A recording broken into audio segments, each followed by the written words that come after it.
Hello everyone. एक्टिनेट्स element में आज जो हम टॉपिक डिस्कस करने वाले हैं वो है एक्टिनाइड एलिमेंट्स की लैंथेनाइड से जो है कि उनका तुलनात्मक अध्ययन जिसे हम कहें उनकी कंपैरेटिव स्टडी आज हम करने वाले हैं कि एक्टिनाइड और एल्थिलाइडों में क्या समानताएं होती हैं, क्या असमानताएं होती हैं, इनको आज हम डिस्कस करें क्योंकि ये दोनों ही क्या है एफ ब्लॉक के सीरीज हैं, लैंथेनाइड और एक्टिनाइड। तो इनकी आपस में हम कंपैरेटिव स्टडी करने वाले हैं कि एक ही ब्लॉक के हैं फिर भी इनमें कुछ समानताएं मिलती हैं, कुछ असमानताएं मिलती हैं।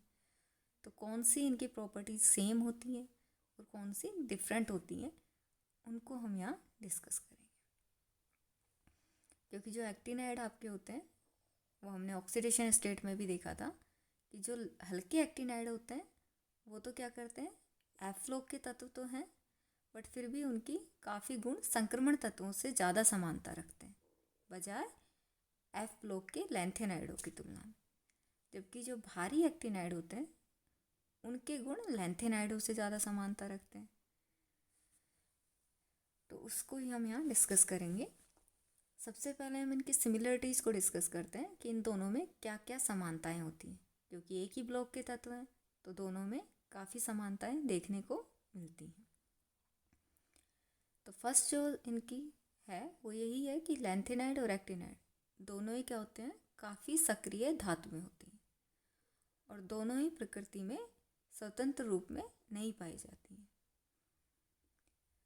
दूसरी जो है इनकी जो मेन इनका जो एक प्रॉपर्टी भी आप कह सकते हैं कि दोनों ही श्रृंखलाएं क्या दिखाती हैं, संकुचन दर्शाती हैं, जिसको कि हमने लैंथेनाइड संकुचन या एक्टिनाइड संकुचन में हम पढ़े हैं और उसके इफेक्ट भी जो है आगे के तत्वों पर काफ़ी पढ़ते हैं। तो दोनों ही श्रृंखलाएं क्या दर्शाती हैं, संकुचन वहाँ पे दर्शाती हैं। साइज में इनके डिक्रीज जो होता है परमाणु क्रमांक बढ़ने के साथ, उसको हम पहले के जो हमारे लेक्चर्स हैं प्रीवियस उनमें काफ़ी डिटेल में डिस्कस कर चुके हैं। नेक्स्ट जो सिमिलरिटी है कि दोनों में ही जो +3 ऑक्सीडेशन स्टेट होती है वो काफ़ी स्टेबल ऑक्सीडेशन स्टेट इनकी होती है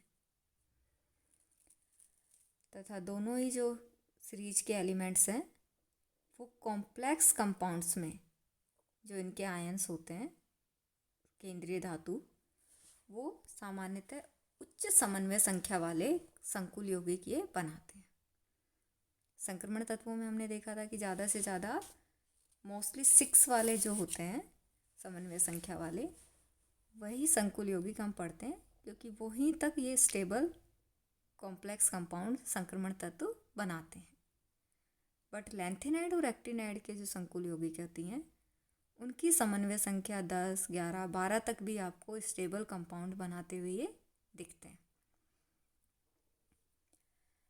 नेक्स्ट है कि ये दोनों ही में अगर आप बात करें इनकी मैग्नेटिक प्रॉपर्टीज की, तो अगर इनमें अयुग्मित इलेक्ट्रॉनों की संख्या समान है तो दोनों ही एक्टिनाइड और लैंथेनाइड के अगर कोई दो तत्व हैं और उनमें अयुग्मित इलेक्ट्रॉनों की संख्या समान है तो उनकी मैग्नेटिक प्रॉपर्टीज में भी काफ़ी सिमिलरिटीज हमें देखने को वहाँ मिलती हैं।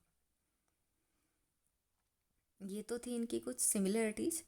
अब हम इनकी बात करते हैं कि समान एफ ब्लॉक के तत्व होते हुए भी इनमें कुछ भिन्नताएं हमें देखने को मिलती हैं।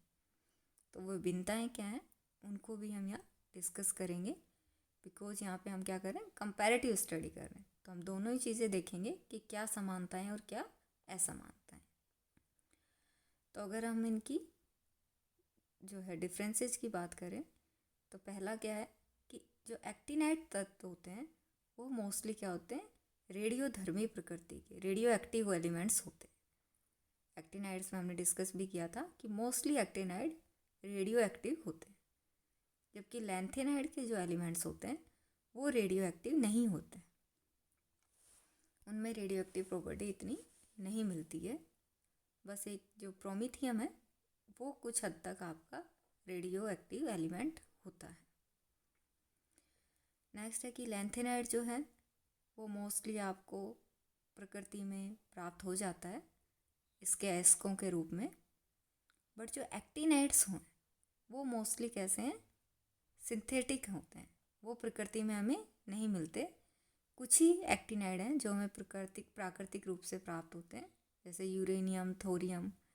इसके अलावा जितने भी एक्टिनाइड हैं वो कृत्रिम रूप से संश्लेषित किए गए हैं, वो प्राकृतिक रूप से हमें नहीं प्राप्त होते। इसी तरह अगर इनकी ऑक्सीडेशन स्टेट की बात करें, जिसे हमने डिस्कस भी किया था प्रीवियस लेक्चर में, तो लैंथेनाइड तत्व क्या होते हैं, मोस्टली जितने भी लैंथेनाइड्स हैं उनकी +3 ऑक्सीडेशन स्टेट ही स्टेबल होती है, वो परिवर्तनशील ऑक्सीडेशन स्टेट नहीं दर्शाते। +3 सबकी स्टेबल होती है, कुछ कुछ जो एक्सेप्शन है वो +2 और +4 उनमें स्टेबल मिलती है। उसका भी रीज़न होता है कि उनके हाफ फील्ड और कंप्लीटली फील्ड स्टेबल कॉन्फ़िगरेशन के कारण वैसा होता है।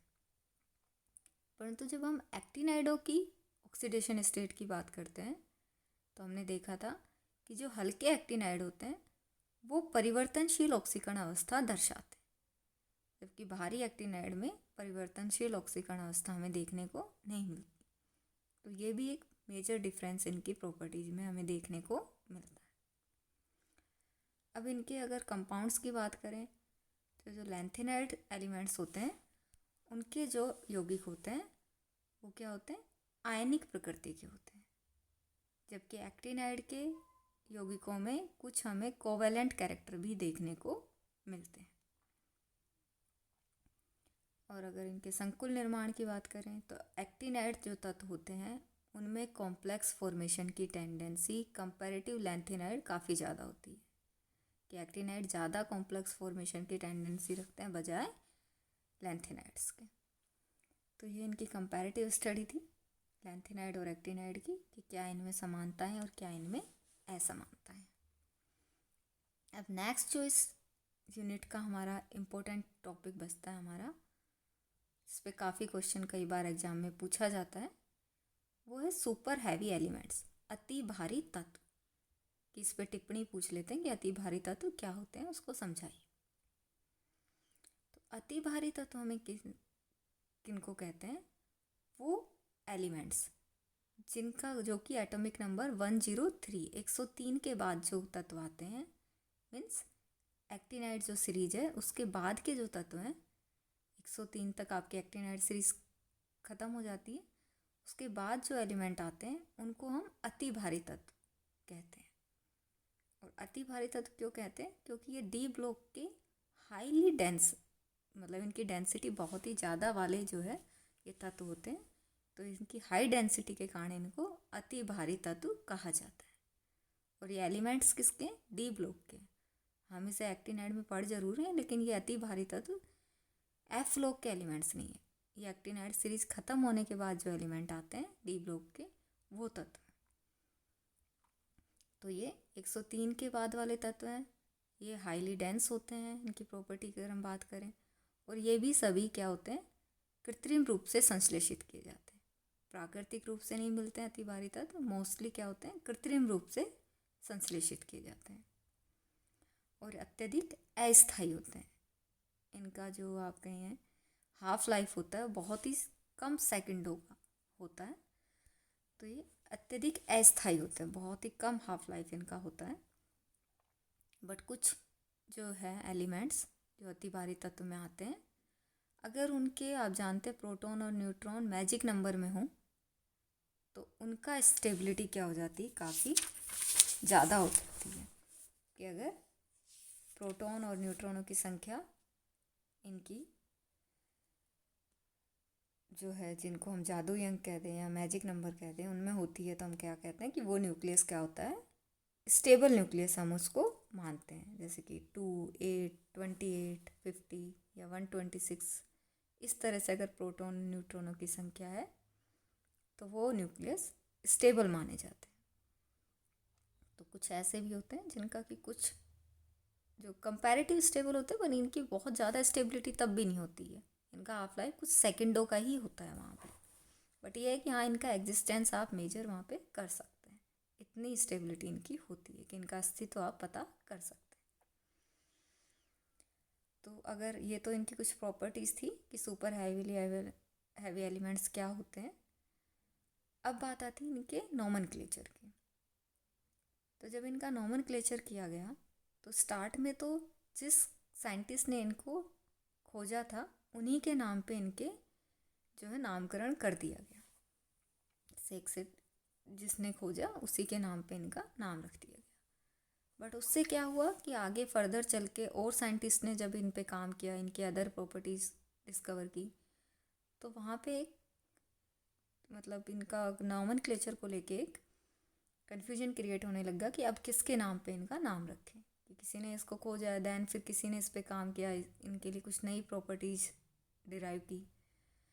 तो कुछ टाइम बाद IUPAC ने क्या किया कि जितने भी आपके 100 अबव एटॉमिक नंबर वाले एलिमेंट्स हैं पीरियोडिक टेबल के, उनके लिए नॉमेनक्लेचर के लिए एक अलग रूल बनाया गया कि कुछ जो नियम है उनके आधार पर ही जो 100 के अबव एटॉमिक नंबर वाले एलिमेंट हैं उनका नामकरण किया जाएगा।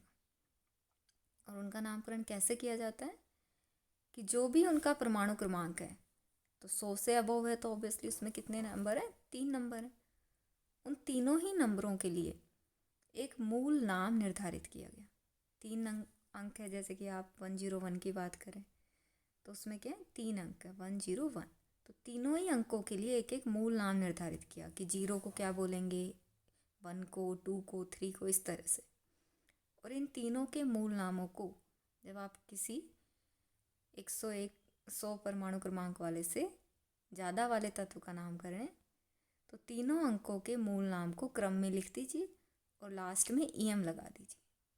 जैसे कि एग्जाम्पल के लिए आपको दिया गया है 105। तो 105 का आप नाम लेंगे तो यहाँ पे कितने अंक है? 3 अंक, 1, 0 और 5। तो तीनों के लिए एक मूल नाम निर्धारित होगा जो कि आपको नीचे यहाँ टेबल में दिख रहा होगा कि 1 के लिए अन लगाया जाता है, 0 के लिए नील, 5 के लिए पैंट। तो इन तीनों को ही क्रम से लिख दीजिए। 1 के लिए क्या लगाया गया? अन, 0 के लिए नील और 5 के लिए पैंट, और लास्ट में क्या जोड़ दिया गया इसमें? EM।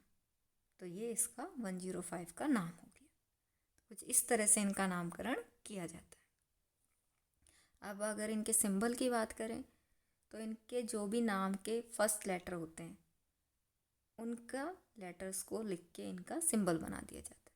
जैसे 101 की बात आप करें तो फर्स्ट क्या होगा इसका? 1 है तो क्या लिखेंगे आप? अन, तो UN। तो फर्स्ट लेटर क्या हो गया? फर्स्ट अंक के लिए U। 0 की बात करें तो इसके लिए क्या लिखेंगे आप? नील। तो इसका फर्स्ट लेटर क्या हो गया? N। देन फिर 1 है तो इसके लिए क्या लिखेंगे आप? वापस अन लिखेंगे तो फिर U हो गया। तो इस तरह से आप इसका नाम दे सकते, इसका प्रतीक लिख सकते हैं। 103 का अगर सिंबल की बात करें तो उसी तरह 1 और 0 के लिए तो वही अन और नील आएगा, तो U और N। और 3 के लिए क्या लिखेंगे आप? ट्राई, तो उसके लिए आप T लगा दीजिए। तो इस तरह से इनके प्रतीक भी हम लिख सकते हैं। कुछ यहाँ पे 101 से लेके 1020 तक के जो हैं एलिमेंट्स, उनके नाम आपको और उनके सिंबल आपको इस टेबल में दिख रहे होंगे कि कैसे दे सकते हैं। तो ये तो टेबल है, बट आप इस चीज़ के लिए खुद से अगर 2-4 बार प्रैक्टिस करेंगे तो इजीली आप सभी के नाम दे सकते हैं। तो इसी के साथ हमारी जो ये यूनिट थी लैंथेनाइड और एक्टिनाइड्स की, ये भी कंप्लीट हो गई है। अब नेक्स्ट में हम जो हमारी नेक्स्ट यूनिट है एसिड बेस, उसको स्टार्ट करें।